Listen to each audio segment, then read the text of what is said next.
dedicate my life to the people who bring the light.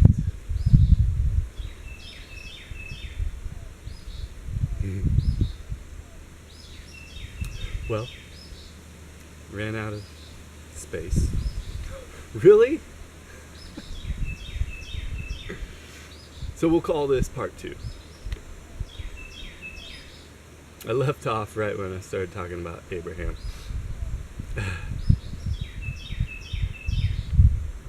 But mostly, how do you be happy?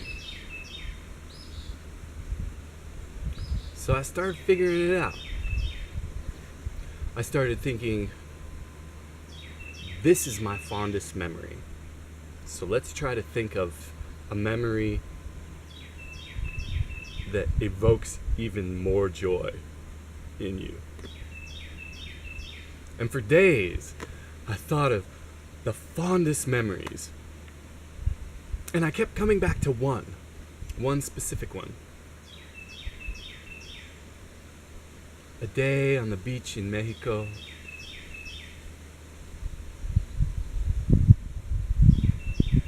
I was outside of San Jose del Cabo on the Sea of Cortez. And I was laying in the surf with my face down.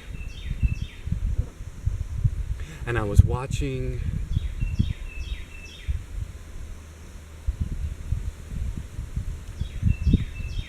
the little bits of sparkly sand and seashell get kicked up. The sun was on my back and it was a perfect November temperature. The water was so conducive to smiling. And I felt like, wow, I am here now in paradise. Wow. Oh wow, oh wow, oh wow. And yeah, I had a snorkel on and goggles. I wasn't drowning myself. I had plenty of oxygen. And that memory just kept coming back. And it kept giving me thrill bumps, chill bumps, all over. And so I decided, okay, I'm going to access that memory many times a day. 20 times, 50 times, sometimes over 100 times a day. I'm going to envision being there so vividly that it feels like I really am there. You know how to imagine. And so I did. I set about on a journey that has been very fruitful. And I continued week after week after week. And not only did I just go there, but I tried to observe what was happening in my brain, in my throat, in my arms, in my fingertips. On a molecular level, I really don't know. I'm not a neuroscientist. Birds flying above us. But I can feel.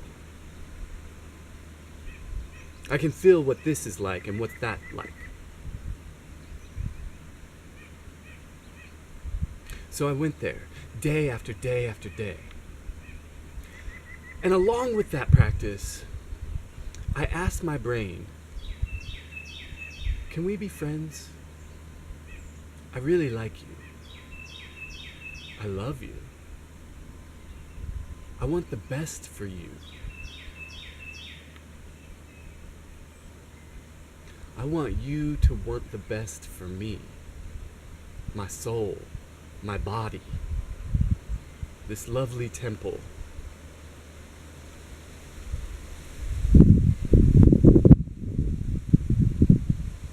And I think my brain really liked that. Because for so many years, I just ignored my brain. You know, it'd tell me something and I'd be like, nah, that's the ego talking.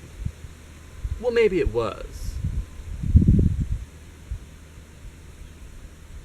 But the ego has a direct line of communication with that which is my brain. And sometimes the ego is very logical.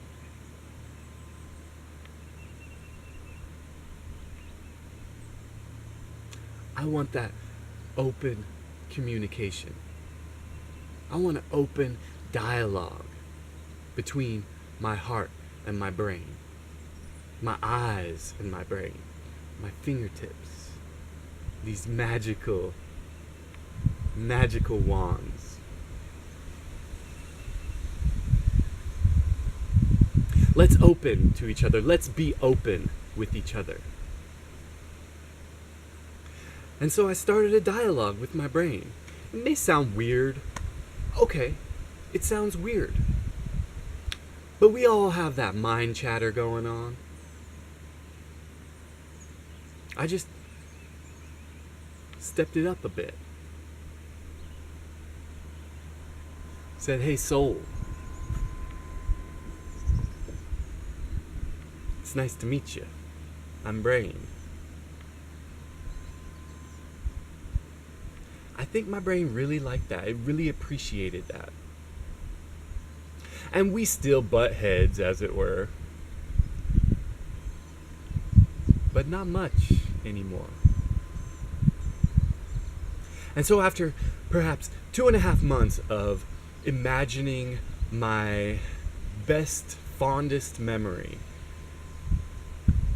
that day on the beach in Mexico, really that moment in the Sea of Cortez. 2.5 months of really getting it often. And building that neural network of happy, of accessing that happy feeling. Perhaps 70% dopamine, 25% oxytocin, just a smidgen of serotonin, sprinkled with a little bit of endorphins. That was my go-to back then. Perhaps it still is. I asked my brain, can I access this recipe of joy without the memory of Mexico? Can I access it wherever I am with my eyes open, dealing with whatever it is that I'm dealing with? So for a couple of weeks, I asked, can I do this? I'm not ready yet, but soon. Let's try. So I woke up one morning. It'd been 3 months or so after I'd started with the happy journey.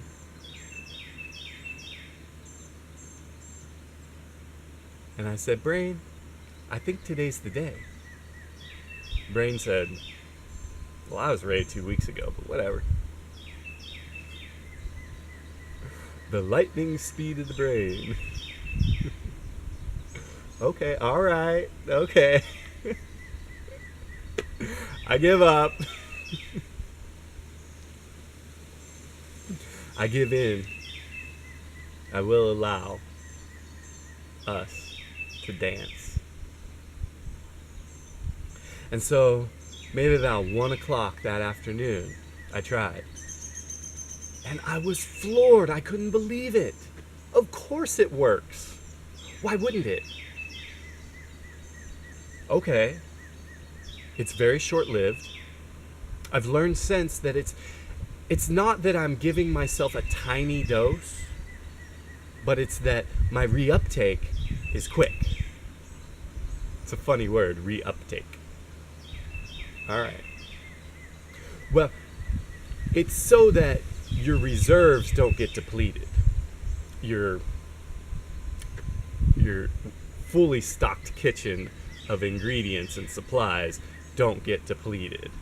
So it's got to suck it back up, recycle it. so it can reuse it later.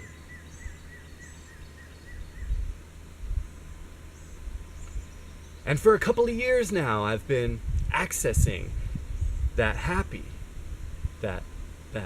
recipe, that lovely meal of neuropeptides.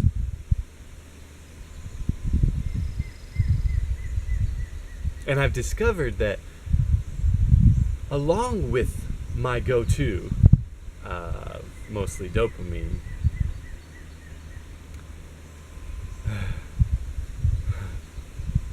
wait, let me just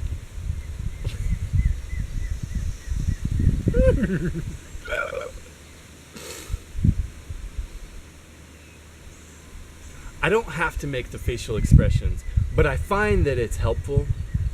It reinforces whatever I can do physically. Go for a run, go see a wonderful waterfall, go play on a playground, swing, listen to phenomenal live music. Whatever I can do physically to reinforce that is helpful. Because that's how we learn. That's how we memorize. That's how we get really good at something. That's how we hone our skills. It's by accessing them from as many different directions as we can figure out how to. It's like when they were teaching us to memorize something in school. You write it down, you say it out loud, you say it inside your head, you say it to someone, you say it as many ways as you can, as quickly and slowly as you can. You write it down many times, and then it's memorized. The brain works that way. It wants to know, how else can I access this? In what direction? From what branch can I get it from? And it's constantly evolving and adjusting. Both the hemispheres are connected and yet separate and always changing.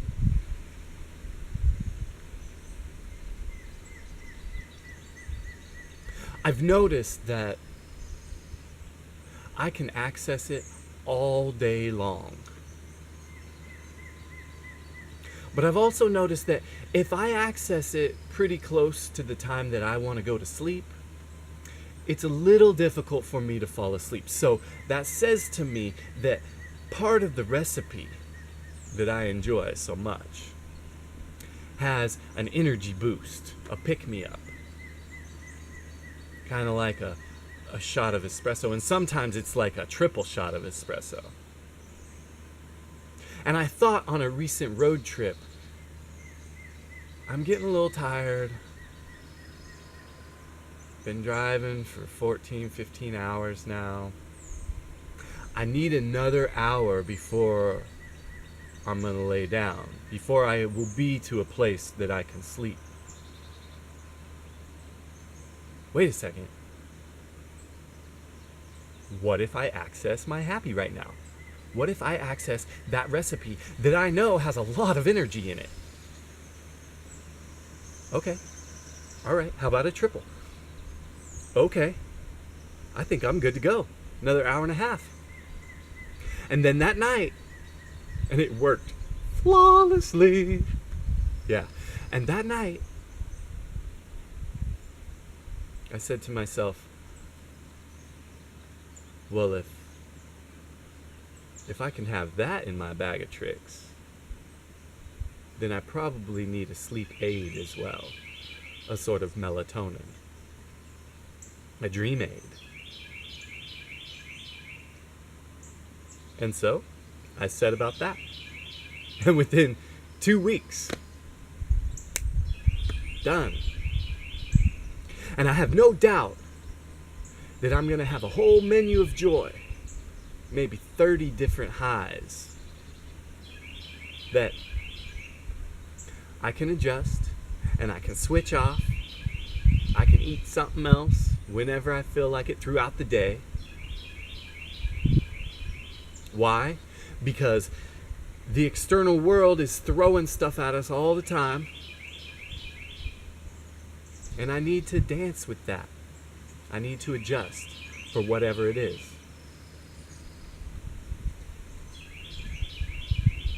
If you could have a menu of awesome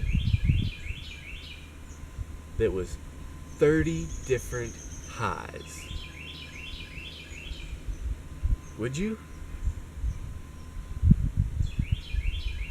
Because I believe that you can.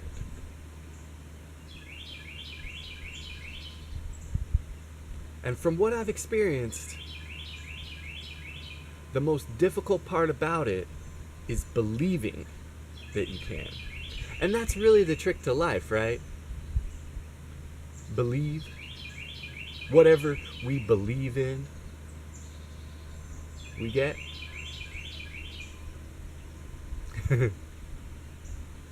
I believe in you. I believe in us.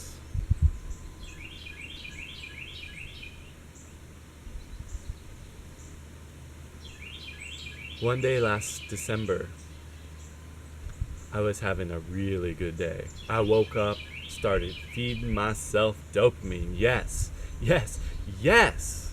And that came from Jackie, the goddess in Trout Lake. Yes, yes, yes! Wow.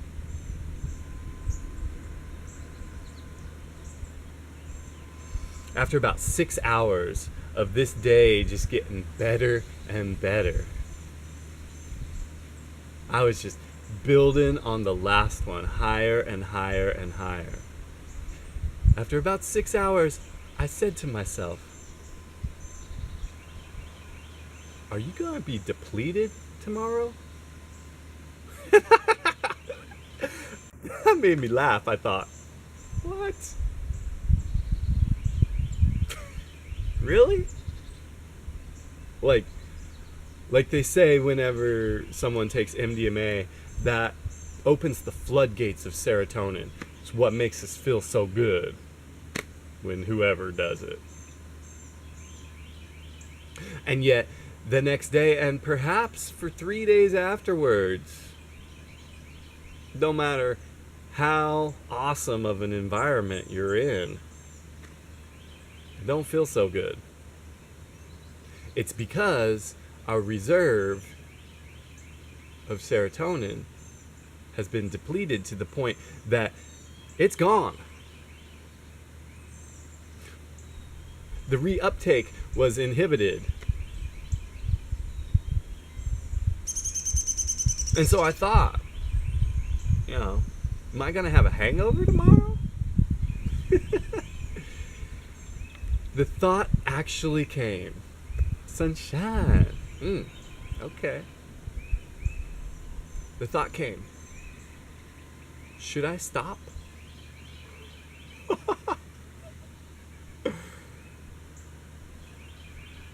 And I thought, no. If I have a hangover from using too much dopamine that I accessed without taking anything, that's a success. That's a win. I'm going to check that one off as yeah. So I continued all day long.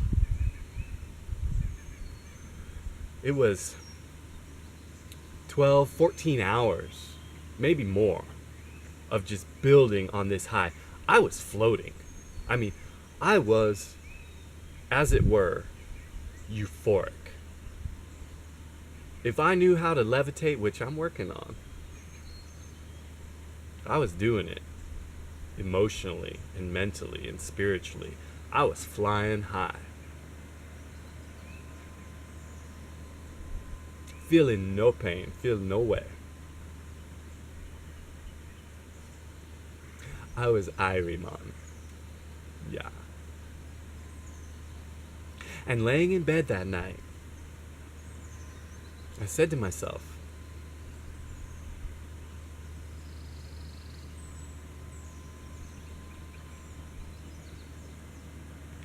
you need to try tomorrow morning, first thing, to access your recipe. You need to observe whether there's any depletion whatsoever. Okay. All right, brain. We'll do that. So I did that. No depletion whatsoever. If anything, it was easier to access. And that's how the brain works. The more you do it, the easier it gets. Well, hi, Hawk. Hawk. This trip down to Oklahoma, I've really enjoyed all the birds that I've seen. Yesterday I saw a roadrunner and several scissor-tailed flycatchers, the state bird of Oklahoma, a beautiful bird. And it reminds me that I am a bird. The winged ones are kin, family. And thank you. Thank you for my wings.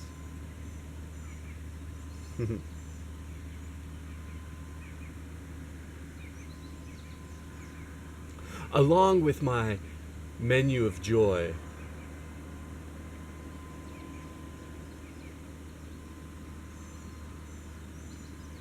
I've learned to access my immune system. And I have a lot of practice yet to do with that.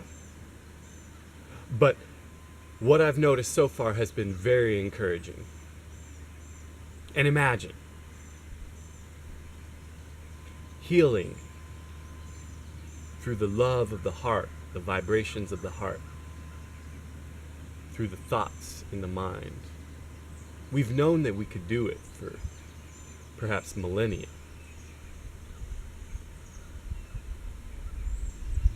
Let's practice, because it's within reach. In every moment, you can heal whatever it is that ails you.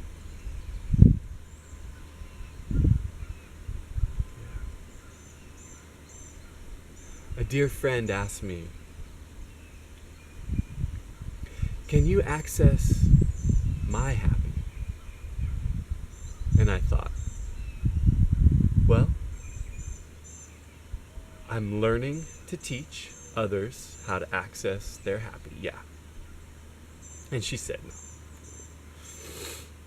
Can you access my happy? And I thought, what a strange concept. You want me to telepathically go into your hypothalamus and say, give her some.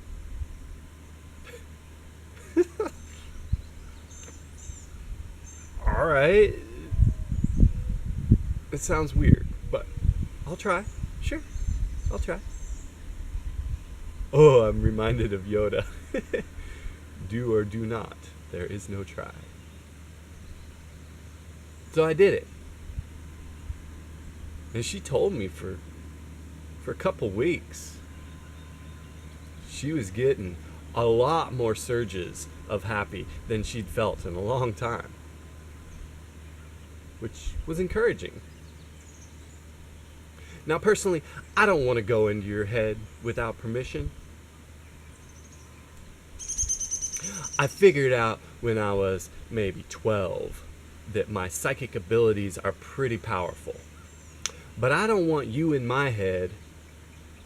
This is me at 12 talking. And so I'm not going to go into your head. So instead of exploring it more and learning more about it, I basically just learned to put up walls so that others wouldn't be penetrating me. But lately, the more I learn about quantum physics and how we are all one, the more I learn about Buddhism and meditation, I don't find it so offensive to go into others' minds, because I believe that that's my mind. And really, the word my doesn't even approach what's going on. I am you and you are me. We are we. We are all together.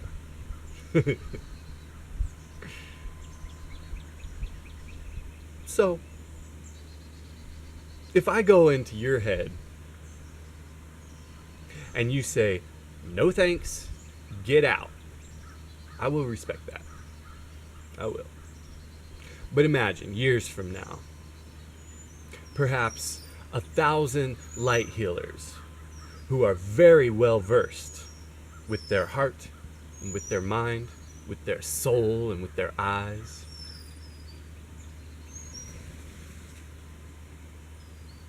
Hello, Dove. They go on to the battlefield, whether physically or just mentally, and they give all the soldiers on both sides, they're spitting that toxic metal at each other. They give them all a real big surge of dopamine, a real big surge of happy, whatever it is that they want, whatever it is that that footman wants of happy, that they haven't accessed in a while because they've been on the front line, in the dust and the blood. Imagine thousands of soldiers feeling really good for more than a moment, for a sustained, long, few minutes, perhaps hours. What do you think they're going to do with their gun, with their weapon? Think they're going to put it down? Maybe this soldier is really strong-minded, and they get off on that happy and they continue to shoot. Maybe us light healers recognize that and say, okay, we will put down your weapon for you. The whole battlefield puts down their weapons, accesses their heart, their love for one another. That war disperses.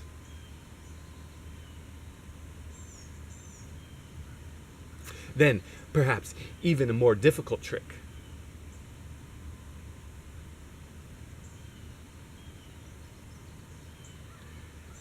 We get to say, hey politician, access the heart. See through the eyes of your grandchildren. Feel through the hearts of your grandkids, your great-great-great-grandkids. How much are you willing to take through the heart, from the heart of your great-great-grandchild?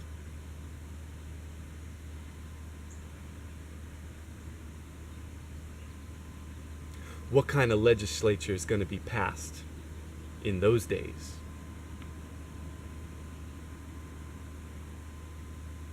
Who knows? Perhaps we're all dreaming. Perhaps we've all agreed to dream this reality. I'm learning to agree with a different dream. Yeah.